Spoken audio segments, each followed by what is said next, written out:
Without my permission and against my vigorous objections, the President has federalized 300 Illinois National Guard military troops and hundreds of National Guard members from Texas, and he has ordered them to activate for duty in Illinois.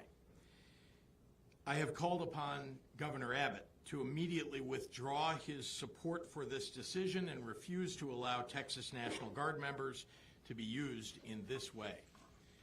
Let me be clear. Donald Trump is using our service members as political props and as pawns in his illegal effort to militarize our nation's cities. I want to thank Attorney General Kwame Raoul and his staff, along with my General Counsel Ann Spillane and our excellent Governor's Office legal team, for working tirelessly for weeks now to prepare federal lawsuits in anticipation of this unconstitutional invasion of Illinois by the federal government. For weeks now, Donald Trump, Kristi Noem, and Gregory Bovino have brought their militarized CBP and ICE agents to the streets of Chicago to cause violence and chaos in this city. They need to stop inciting our city's residents. Since the beginning of this invasion, families have been snatched up off the streets or removed from their homes, zip-tied and detained for hours, including especially U.S. citizens and legal residents of our state. And in the words of CBP Chief Patrol Agent Greg Bovino, they're being chosen by how they look. Peaceful protesters have been hit with tear gas and shot with rubber bullets. Journalists simply reporting the facts on the ground have been targeted and arrested. U.S. citizens, including children, have been traumatized and detained. This escalation of violence is targeted and intentional and premeditated.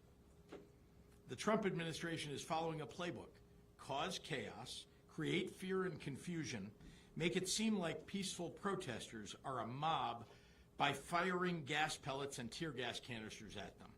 Why? To create the pretext for invoking the Insurrection Act so that he can send military troops to our city. He wants to justify and normalize the presence of armed soldiers under his direct command. I want to take you through the steps that he's taken to follow the playbook and show how it is playing out real time here in Illinois. When I first heard reports of Trump's plan to send armed military troops into our streets, more than 100 elected officials, business leaders, clergy, law enforcement, educators, and community organizations gathered on August 25th to send an unequivocal message to Donald Trump. We don't want troops on the streets of Chicago. There was never an insurrection or an invasion on the ground that justified the deployment of the military to our American city. We stood out there on a beautiful day at River Point Park to make that point. Donald Trump's deranged depiction of Chicago as a hellhole, a war zone, and the worst and most dangerous city in the world was just complete BS. He clearly has decided to declare war on a great American city that has the lowest homicide rate in 60 years, in a state that has record employment and near record tourism. And he's done it for some unspoken reason. I spent the days and weeks following that out and about in our communities, in Bronzeville, in Austin, in Little Village, Berwyn, South Shore, and others, walking and talking and listening to real Chicagoans and local business owners, something Donald Trump, Greg Bovino, Tom Homan, and Kristi Noem have never bothered to do. No insurrections, no invasions. The folks in the neighborhoods do not want armed troops marching in their streets. When it comes to public safety, they want civilian law enforcement when they need them. and jobs and after-school programs for kids in the neighborhoods. They do not want Donald Trump to occupy their communities. Then the Trump invasion began. Since ICE and CBP announced their operations on September 8th, our people have been subjected to violence, intimidation, and harassment. They have struck fear in our communities, including notably fear in the hearts of U.S. citizens. Trump and the thuggery that his agents have brought has actively made us less safe. Less than a week later, on September 12th, ICE shot and killed a man in Franklin Park, a nearby suburb of Chicago. His name was Silverio Villegas Gonzalez. Reports say that he had just dropped his kids off at daycare and was headed to work. Shortly after that incident, ICE issued a statement justifying the killing, saying that the federal agent was seriously injured, sustained multiple injuries, and was dragged a significant distance. Immediately, we were left with more questions than answers. And frankly, the story just didn't add up. I demanded a full accounting into the facts of the situation. The community was rightfully distraught. Even Mexican President Claudia Sheinbaum demanded answers. The facts are coming out, and they are raising even more questions. The Chicago Sun-Times obtained body camera footage from Franklin Park PD. The agent said on camera his injuries were nothing major and that he was dragged a little bit. As a reminder, DHS said that the agent was seriously injured, sustained multiple injuries, and was dragged a significant distance. His children, Silverio's children, have now been left without a father, and they and the public deserve to know the truth. There's been zero accountability or transparency from ICE or the administration. Last week, federal agents dressed in camouflage gear conducted a military-style raid on an apartment building in South Shore, a neighborhood of Chicago. They brought Black Hawk military helicopters and more than 100 agents in full tactical gear. Even though it was supposedly a very dangerous and important mission, they brought dozens of cameras and set them up so that they could film their attack on the building in HD for social media. See for yourself.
So even though they documented the raid, their propaganda video conveniently left out important facts.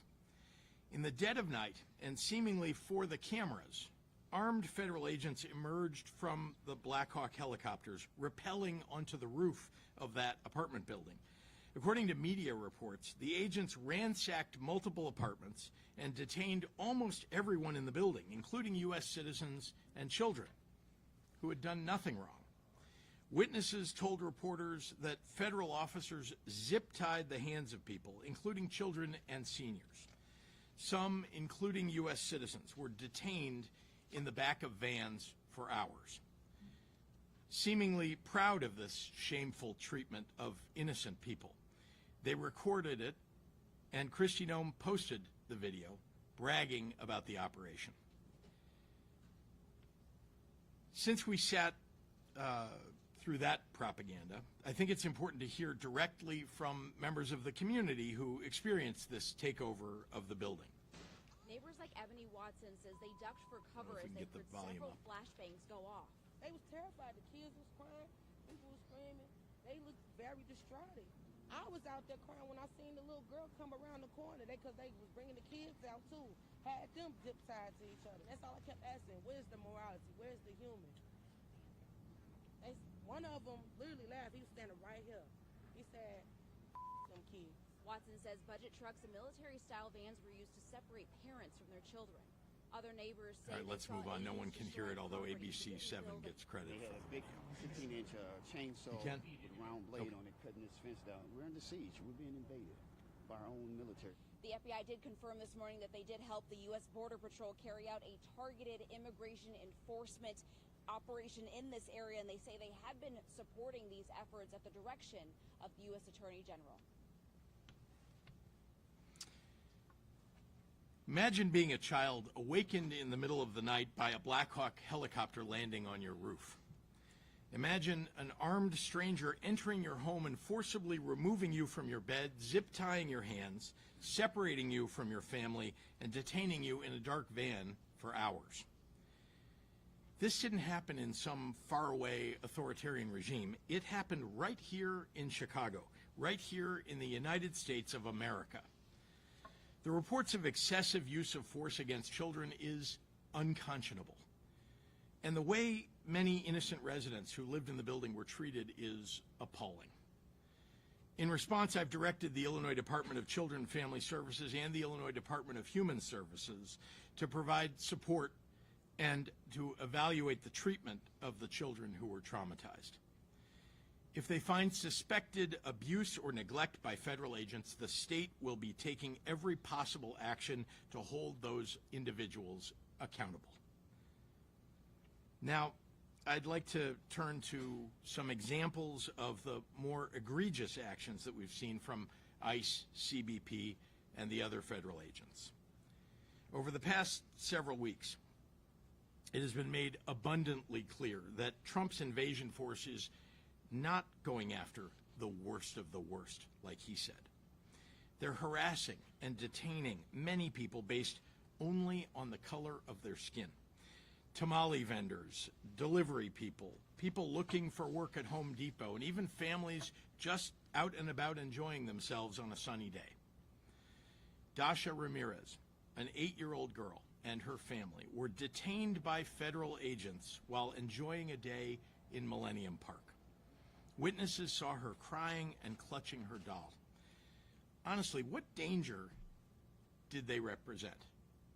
What is it that they presented that was so awful? And how did detaining them make anyone safer? Federal agents have been openly carrying assault rifles downtown, racially profiling people, and based on that, demanding proof of citizenship, and snatching people up in our neighborhoods without a judicial warrant.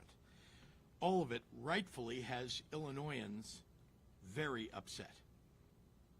In the small suburban village of Broadview, with a population of 8,000, federal agents have turned 2 blocks of protest areas into a war zone by firing chemical agents and tear gas at peaceful protesters. They've used rubber bullets and flashbangs. Agents reportedly unholstered their guns and pointed them at peaceful protesters. They arrested a journalist who was a bystander, and they fired a chemical weapon at a CBS reporter in her car. They even detained Juan Munoz, an Oak Park trustee, and they're detaining people for extended periods in a facility not designed for that purpose. After seeing this, I could not, in good faith, allow federal agents to continue inciting people who were there to express their First Amendment rights. At the request of the Broadview Police Department and with the help of the Cook County Sheriff's Office, we sent backup to ensure people could safely express their rights while also protecting nearby Broadview residents who have had ICE and CBP operating in their neighborhoods in an aggressive fashion and interfering with their daily lives.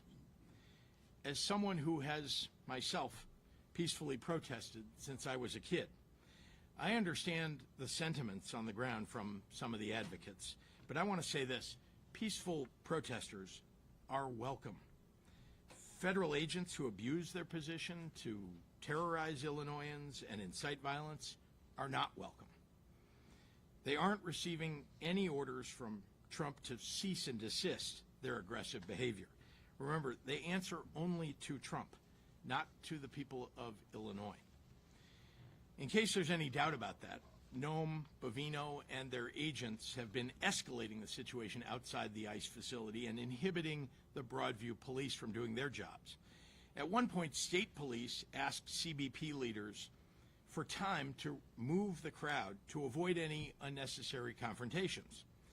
Rather than give state police time to protect the protesters and the ICE agents, Kristi Noem chose to drive her motorcade through the protesters to create clashes. Shortly after, Bovino came out to threaten mass arrests. These stories are only scratching the surface. While all of this happened, we got reports that tear gas was unnecessarily thrown by agents at people on a busy street in Logan Square, right near an elementary school and a grocery store. A Chicago alderman at a hospital asked masked officers some questions about someone that they detained, and she was arrested for it. Burn your laws. He has constitutional rights. No. He has constitutional rights. Do you have a sign? No. You need to Judicial leave. warrant for him? Turn around. You're impeding. Turn around and leave. He is under. I'm going to he is arrest you if under you do arrest. not leave. Do You are going have to be a placed signed under arrest. judicial warrant? Do you have a signed You need to judicial leave. warrant for him? Can somebody go in the hallway and get Lisa for me, please? Do you have a signed judicial warrant for him? Can somebody go in the hallway and get Lisa for me? This is an older person who's being under arrest. I need my other staffer who's in the hallway by registration to come here, please. You are hurting. I am asking. I am not. Can somebody touching get you. my I am staffer, asking. please? This is a hospital. Do you have a signed judicial warrant for him? I am asking. I am asking. I did not touch you. We told you to leave. I did not You're touch impeding. you. Now you're I under did arrest not for touch you. impeding. I did Thank not you. touch you. Where- I asked you if you had a Is signed Lisa still out judicial there? warrant for him. It is very simple. It is very simple. That man has constitutional rights. I We did do not not need touch a you. warrant. It is a public space. I am not trespassing. I am asking you. Do you have a signed judicial warrant? I am asking. Do you have a signed judicial warrant for him? It is a question, sir. Ma'am, You are we do an not need- agent. we do You are not a federal need- agent. We do not need a You are a warrant for federal somebody agent. I under am an arrest. elected official, and I'm asking. Do you have What a elected signed official? judicial warrant? I'm the alderman of this Can you ward. keep recording? I need a call. If arresting an elected official for peacefully asking questions isn't a demonstration of authoritarianism, then what is? I refuse to let Donald Trump, Kristi Noem, and Gregory Bovino continue on this march toward autocracy.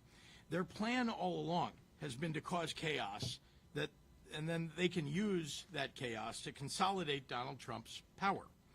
They think they can fool us all into thinking that the way to get out of this crisis that they created is to give them free rein. Well, that plan will only work if we let it. The state of Illinois is going to use every lever at our disposal to resist this power grab and get Noem's thugs the hell out of Chicago. I'm not afraid. I am not afraid, and I won't back down. Now, before I turn the podium over, the court here has given U.S. Department of Justice 2 days to respond in writing to the state's TRO motion.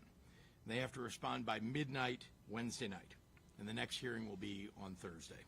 And with that, I'd like to pass it over to our terrific Attorney General, Kwame Raoul.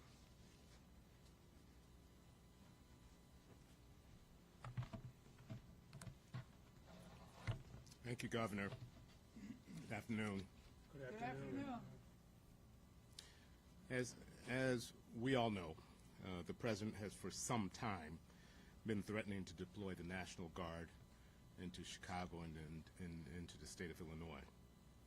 And that's significant. And he's been threatening to militarize our streets, and in many ways has done so.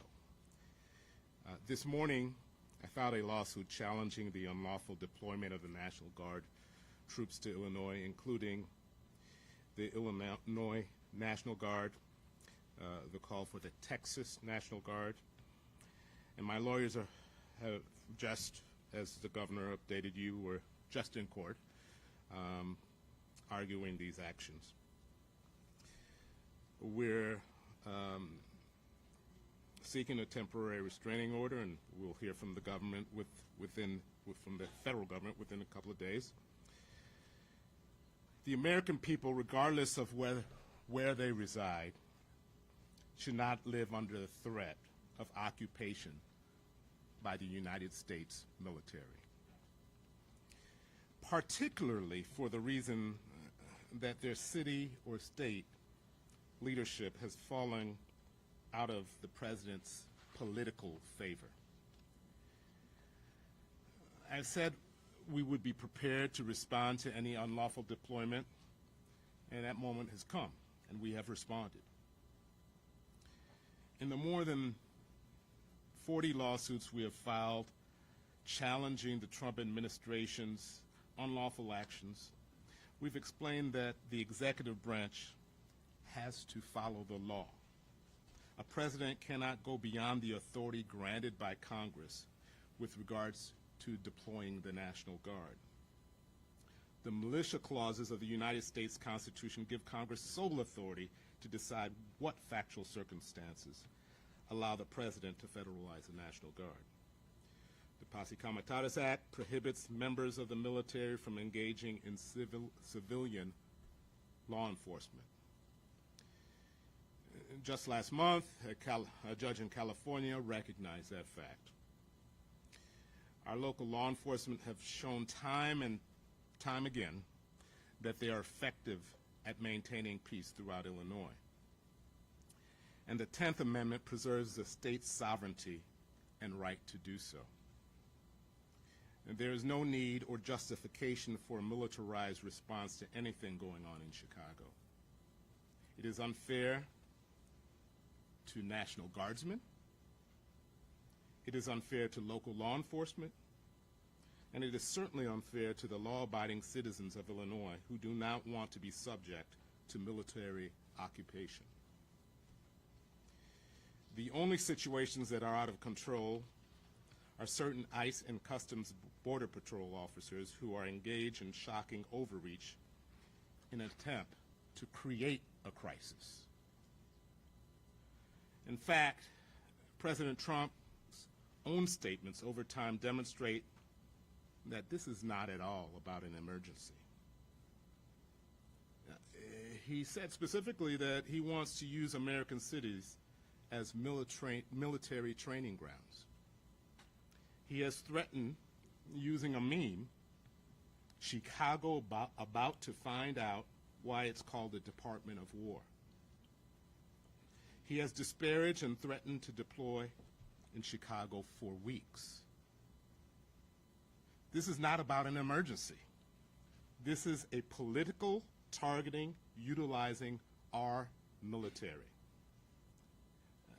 This is not about the federal government being unable to do their job through normal channels.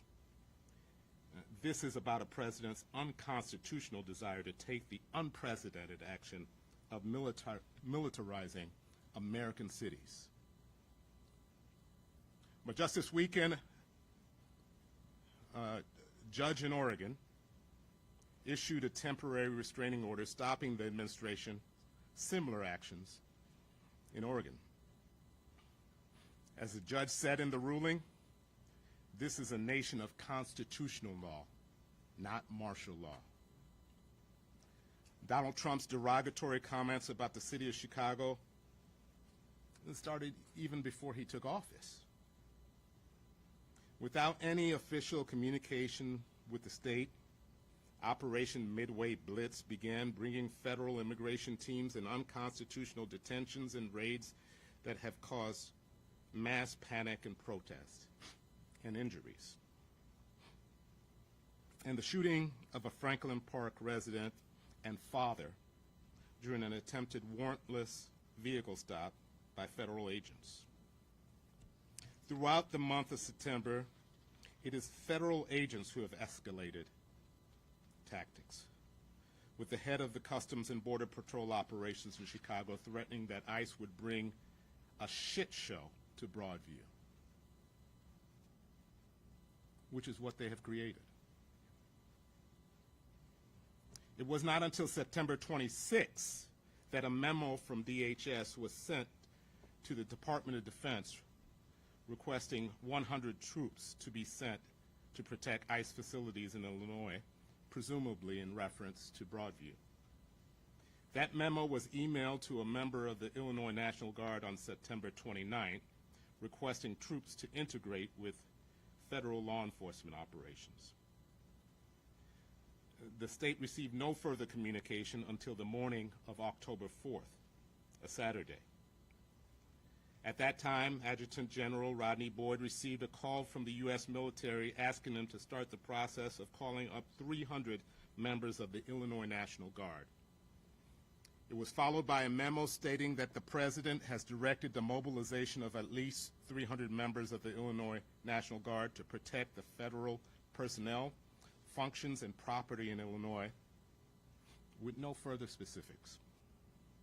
The memo explicitly stated that if the state did not agree to the request within 2 hours, the Secretary of the Department of Defense would federalize and deploy as many National Guard troops as he wants.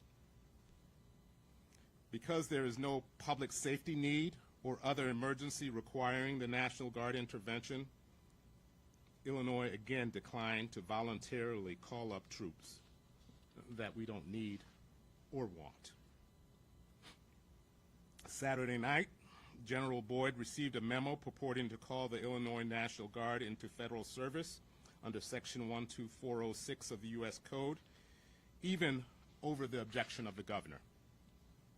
The stated reason for the order is to protect ICE and other U.S. government personnel and federal property. They provided no information about threat assessments or planned operations that were referenced in the memo. I'm here to say that the President's actions are illegal. The President has failed to establish that any of the legal prerequisites exist for his efforts to mobilize the National Guard's troops here. No President can flout the Constitution. I've said we will not hesitate to fight any unlawful deployment, and I want to make sure to make clear that our prayer for relief includes borrowing the threatened deployment of the National Guard from the state of Texas or anywhere else. Last night, we became aware of an undated memo from Secretary Hexas to Adjutant General of Texas, federalizing the Texas National Guard for service in Illinois, Oregon, and other locations. Deployment of the military to Illinois is unlawful and unconstitutional, no matter where these forces come from. I want to lift up the hardworking lawyers in the Attorney General's office who worked at all times of the night and the wee morning. We were communicating at ungodly hours to put together this complaint. As we speak, the team is just coming from arguing for a temporary restraining order. These same lawyers and others on my staff, as well as on the governor's staff and the city corporation council staff, toiled over the past year responding to numerous threats, and our lawyers have, as you know, filed over 40 lawsuits. These lawyers are the true American heroes. Collectively, we will continue to fight on behalf of the citizens of Illinois and the American people at large. With that, I'd like to pass it on to our mayor.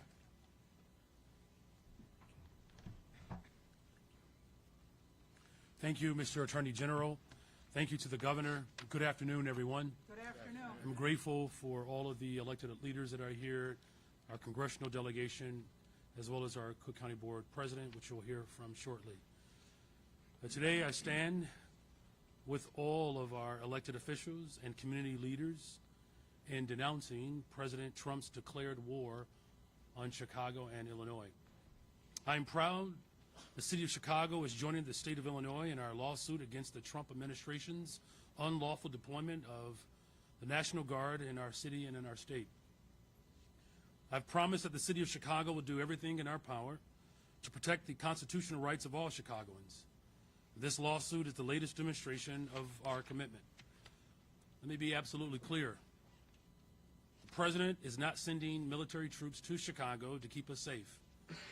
We know this because Trump has a history of targeting Chicago. He issued a series of executive orders attempting to defund so-called sanctuary jurisdictions and sue the city over our welcoming city ordinance. A federal judge recently dismissed that lawsuit, and the courts have prevented the Trump administration from restricting the city's funding based on our local laws. Now that the president has lost those cases, he is changing tactics to send in the Guard.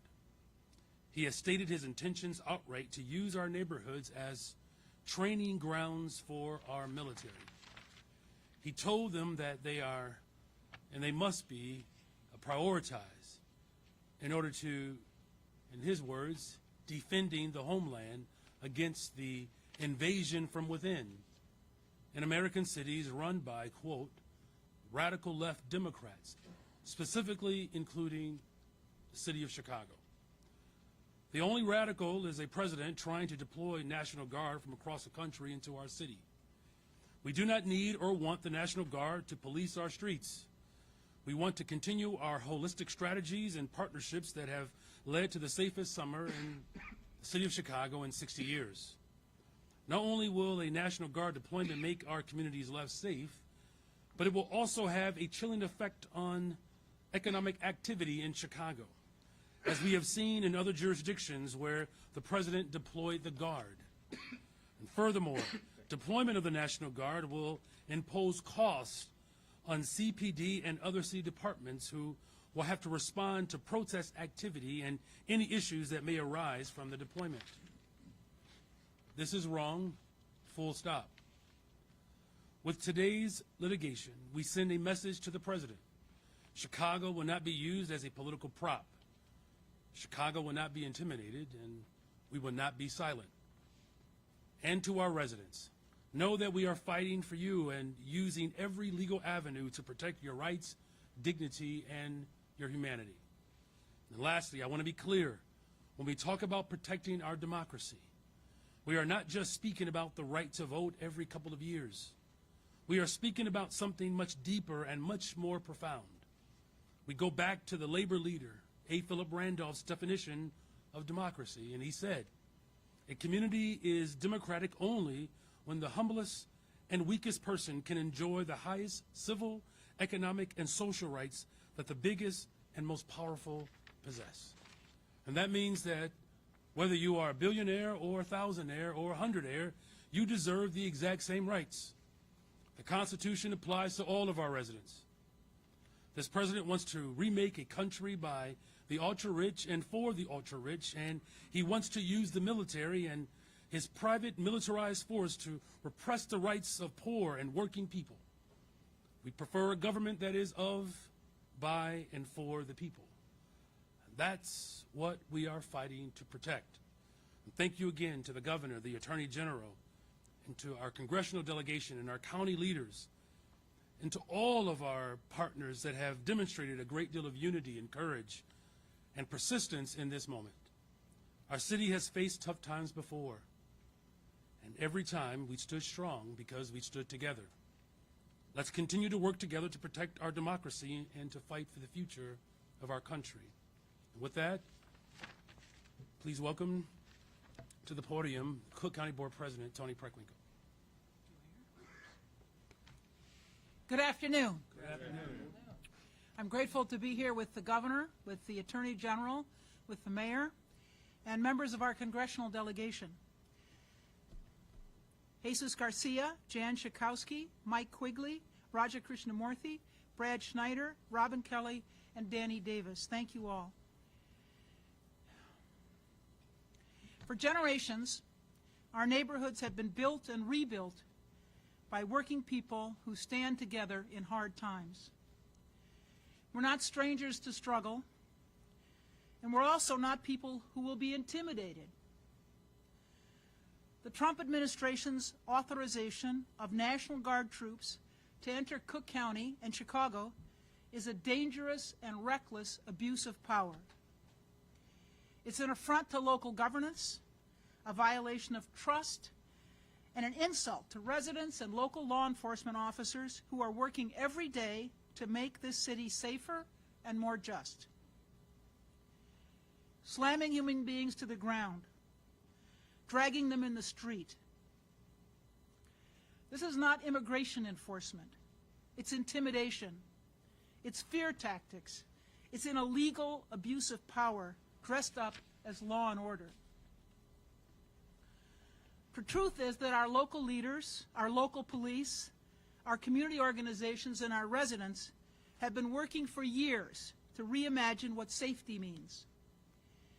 It's about building trust, investing in prevention, and healing the wounds that have festered far too long. We're working to replace fear with fairness. And this administration would rather send troops than send real help. We know what this looks like. Deploying the National Guard to Chicago sends a chilling message. It tells us that standing up to the Trump administration is something to be crushed, not heard. That local voices do not matter. The federal government decides to flex its power. This is not democracy. It's authoritarianism, plain and simple. I stand with Governor Pritzker, Attorney General Raoul, Mayor Johnson, and every local leader who rejects this federal overreach.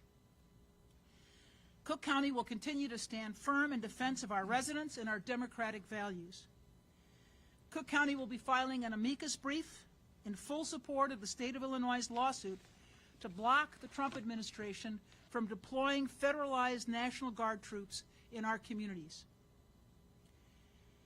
The federal government has been extremely clear that they're taking this action not to assist Illinois and local officials, but to use Chicago as a training ground for the military to fight what they dub the war from within. This is direct punishment of state and local governments' exercise of their sovereign right to enact constitutional laws and ordinances. We believe in accountability. We believe in community solutions. And we believe that local problems are best solved by local people. We are a proud, diverse, and resilient county. We fought for decades to build a government rooted in equity and inclusion. And we will not allow our efforts to be undermined by a federal government that chooses confrontation over collaboration. And now I'd like to bring to the podium Congressperson Jesus Garcia.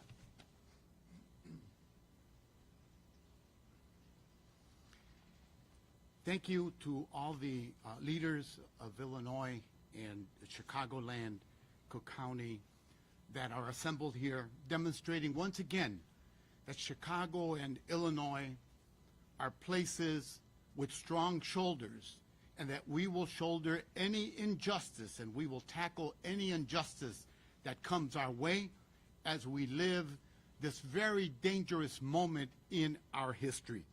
The President of the United States has turned the power of government against its own people. In my community, ground zero for these attacks, ICE has created a constant state of siege.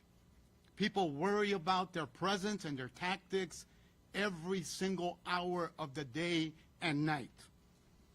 We've seen masked ICE agents shoot into cars, engage in chemical warfare with bystanders, and even assault parents in front of their children. My grandson, who I am raising with my wife, and my wife are terrified. My grandson talks about it every little while, and he wants to know if his classmates will be safe, if their parents will be deported. But it's also never been just about immigrants. It's about controlling every one of our communities, brown, Asian, black, and everyone who is Chicagoland and Illinois. These are not actions of a democracy. These are actions of a tyrant. I took an oath when I became a citizen 46 years ago, and again when I was sworn in as a member of the United States Congress, and my loyalty is sworn to the U.S. Constitution, and only that.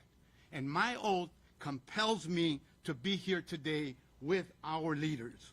Because when a president tries to federalize the National Guard, when he ignores court orders, when his agents break the law and brutalize our community, he is not protecting the country, he's waging war against the country.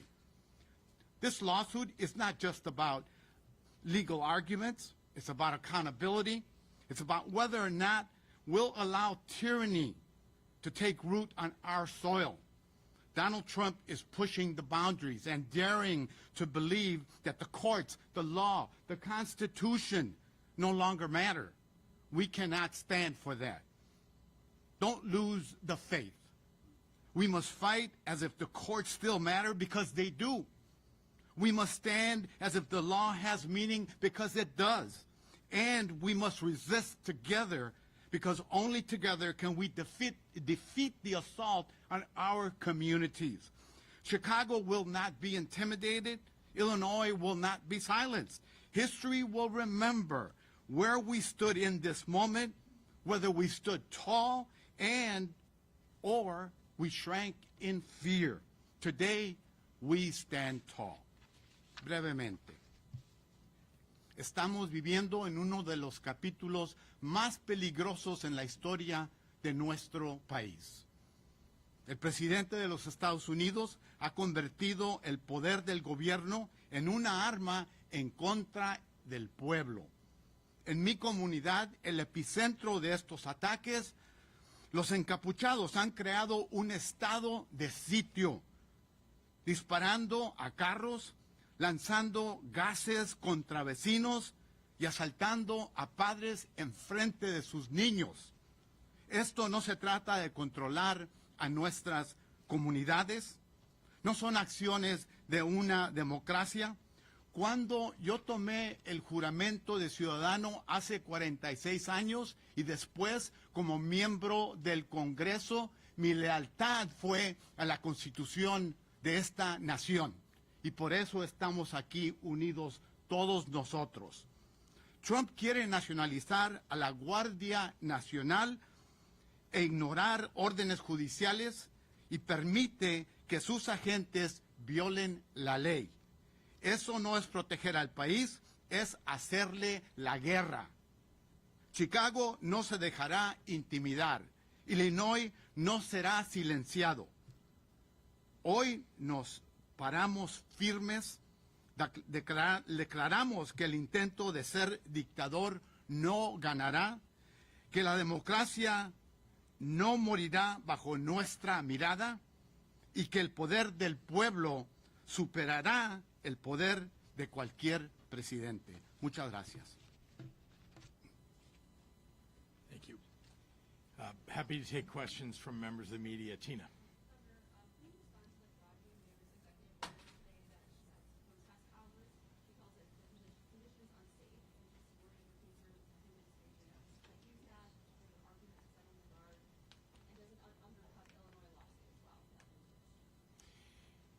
Obviously, this was issued by a mayor who's got the ability to issue executive orders, and she is deeply concerned about the people who live in Broadview and how they've been ill-affected by the challenges in her community as a result of the way ICE is behaving.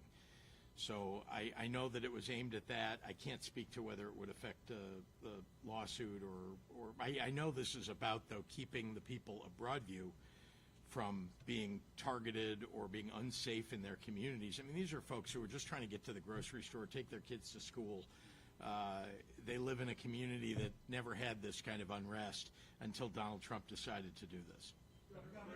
Yes. This gentleman here, or sorry, Olivia, and I'll get the gentleman next to you.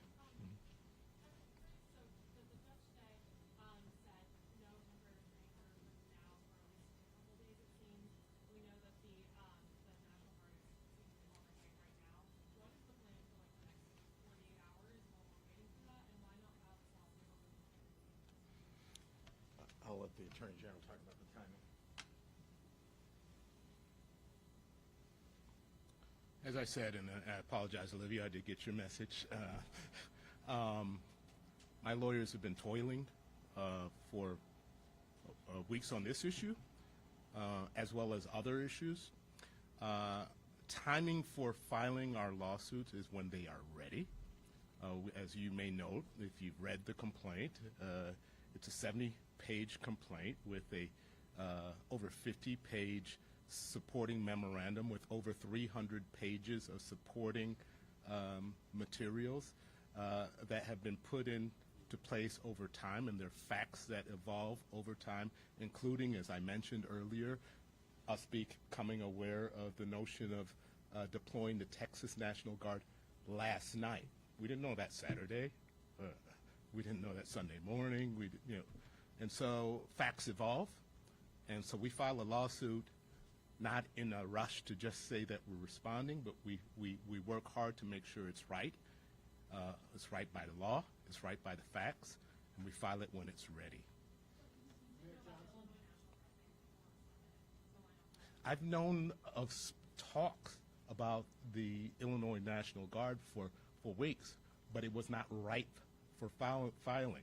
Your interpretation from perhaps a journalistic point of view is different from that from a legal point of view. I don't want to file a lawsuit that's summarily dismissed because it's not ripe for filing. Mayor Johnson allowed to answer a question? Mayor Johnson? I just want to, can I just repeat, I want to make sure that you understand the ripeness of it is very, very important, that there are certain triggers that allow you to file a lawsuit. I can't, in anticipation of one of you taking some action without any evidence of you doing it, actually file a lawsuit against you, nor could the state of Illinois file a lawsuit against the President of the United States or the federal government or ICE without the actual calling up of those troops. So it's when did I receive notice? And remember that Oregon had to go back into court to extend that TRO to the Texas and California National Guard that were being called up. In Illinois, we wanted to make sure we had that covered on the first time out. Yes, sorry. Yeah. So, you, obviously ISP has been out there. Do you expect that ISP presence will continue? Do you expect, if the National Guard does go to Broadview, does begin assisting ICE, that local law enforcement will pull back farther? What do you see the role of local law enforcement if the National Guard is deployed?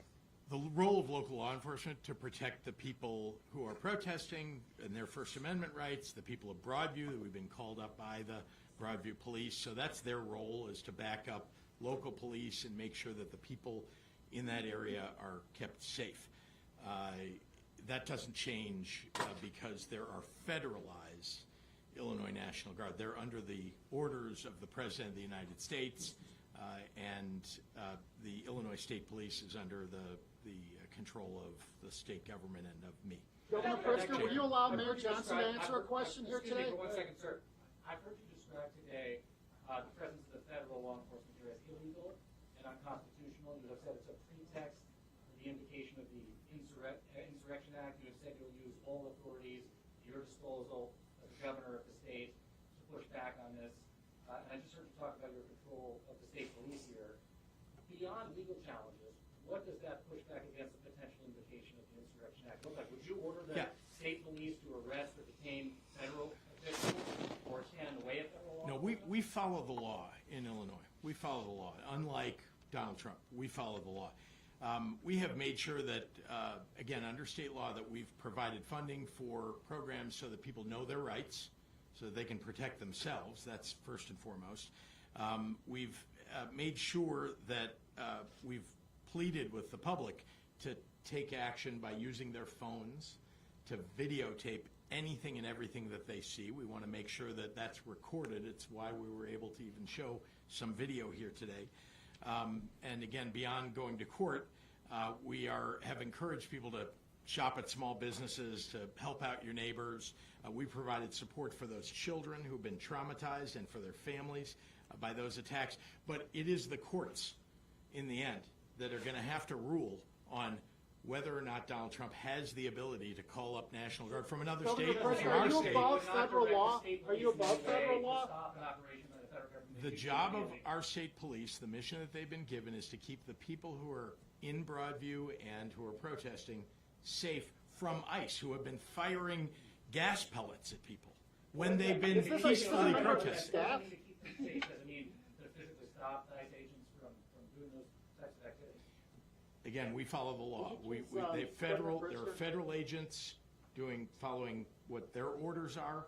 We have our state police following my orders and the orders of the director of the state police. Governor Pritzker, are you Shia. above federal I law? have a little bit of a broader question. Can you tell me whether the government shutdown and the debate about health care for undocumented immigrants is somehow helping escalate this war on immigration? Is it all connected or not?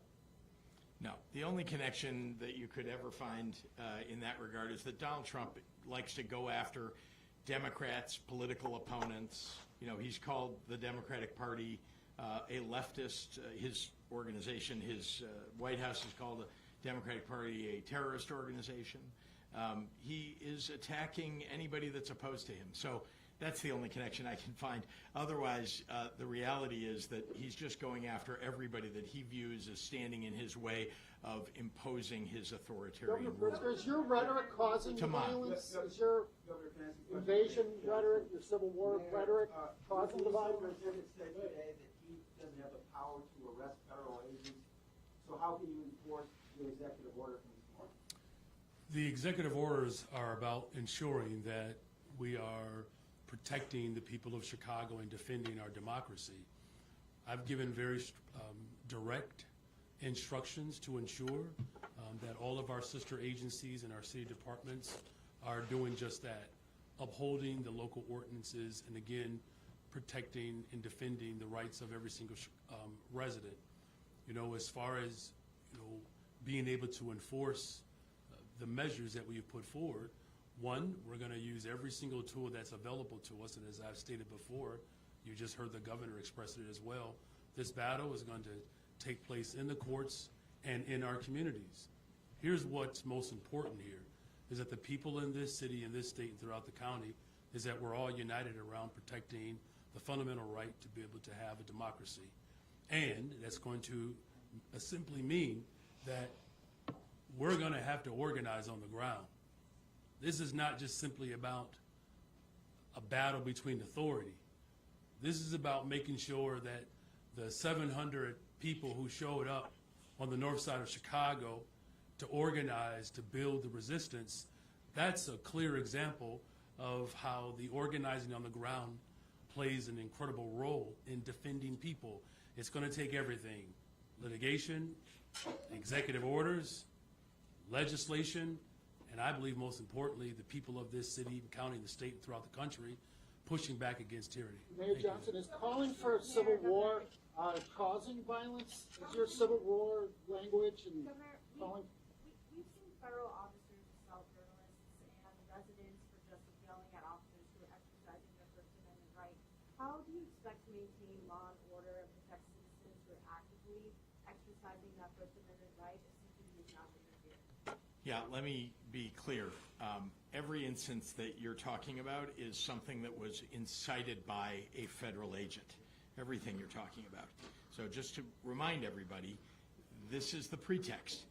They are creating an environment in which they're inciting people to do something more than just peacefully protest. When you're firing at people who are doing nothing more than yelling their First Amendment rights, right, saying what they believe, or holding signs, that's inciting people. So we're trying to make sure that we're standing between ICE officials, CBP, let's not forget them, officials, and the peaceful protesters, so that ICE and CBP are not firing at them, and that we're doing our best to protect them. That's what we can do. Now, we will record everything. We are trying to record as many things as we can, make sure there is video and testimony to what these federal agents are doing.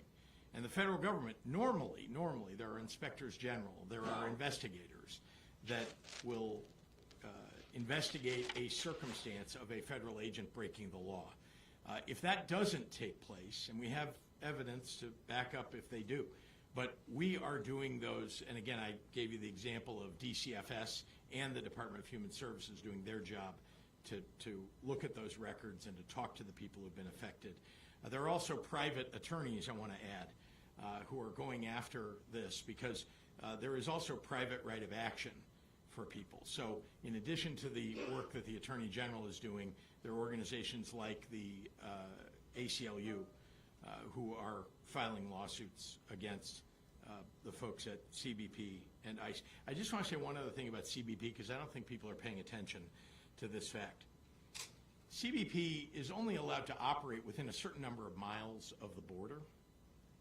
Well, they have declared that the border is at the shores of Lake Michigan. That is why they're allowed to operate now, or at least why they're being told they're allowed to operate in the city of Chicago. That doesn't seem right to me.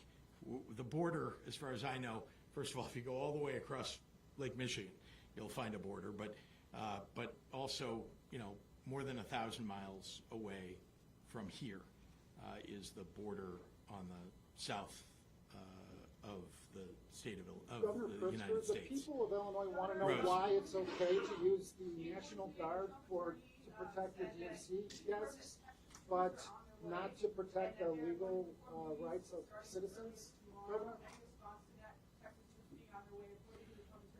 Well, first, they should stay the hell out of Illinois. I've been very clear about that. We do not need troops from some other place being sent into the state of Illinois, or any troops, to be honest with you.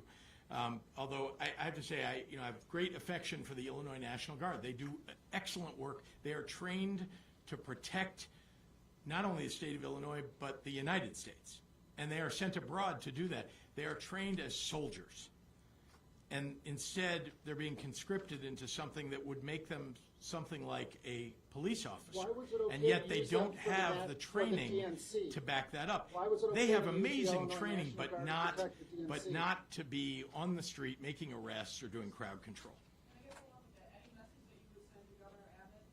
I have. I've been very clear to Governor Abbott, not the first time, as you know, but I have been very clear that he should withdraw his approval of the president calling up his Texas National Guard. And again, Governor Abbott should stay the hell out of Illinois' business. Yeah. Sir, in the back. What do you think of the mayor's idea of setting up ice free zones and put that as something that the state of Illinois I haven't looked at it, to be honest with you, and what I know is that we want to be able to protect the people of the state of Illinois, and all of the efforts, whether it's by mayors or by the governor, are really aimed at exactly that. So, thank you all very much.